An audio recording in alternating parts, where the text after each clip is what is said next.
ఇలా అంటుంది రెండు చేతులు ఇది ఉందా, ఇట్లా ఇట్లా పైకి అనండి, కింద కనండి, పైకి అనండి, కింద కనండి, వదిలేసాను. ఇదనండి పైకి రావడం. నమస్తే అండి, నేను doctor Chandrasekhar Penugonda, neuro physician. So ఈ వీడియోలో మనం చూస్తుండగా పేషెంట్కి వ్రిస్ట్ డ్రాప్ వచ్చిందండి. దీన్ని వ్రిస్ట్ అంటారు. మనం ఇలా పైకి అనాలి, దీన్ని వ్రిస్ట్ ఎక్స్టెన్షన్ అంటారు. పేషెంట్కి ఏంటంటే వ్రిస్ట్ ఎక్స్టెన్షన్ వీక్నెస్ ఉందండి, దానివల్ల వ్రిస్ట్ అనేది పడిపోయింది. దీన్ని వ్రిస్ట్ డ్రాప్ అంటారు. ఇది రేడియల్ నర్వ్ ఇంజురీ వల్ల అవుతుంది. ఆ రేడియల్ నర్వ్ అనేది మనకు ఈ నెక్ భాగం నుండి వస్తుంది, ఇలా వచ్చి ఇలా కిందకి అలా ట్రావెల్ చేసి ఇలా వచ్చి మొత్తం చేతి వరకు వెళ్తుంది. ఈ పేషెంట్కి ఏమైంది ఏంటంటే ఈ చేతి భాగంలో, ఈ వెనకతల భాగంలో ఇక్కడ నరం మొత్తుకుపోవడం వల్ల పేషెంట్కి వ్రిస్ట్ అనేది పడిపోయింది.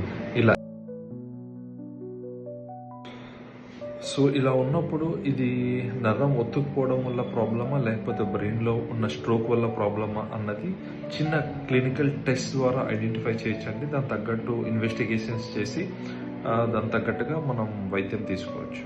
Thank you.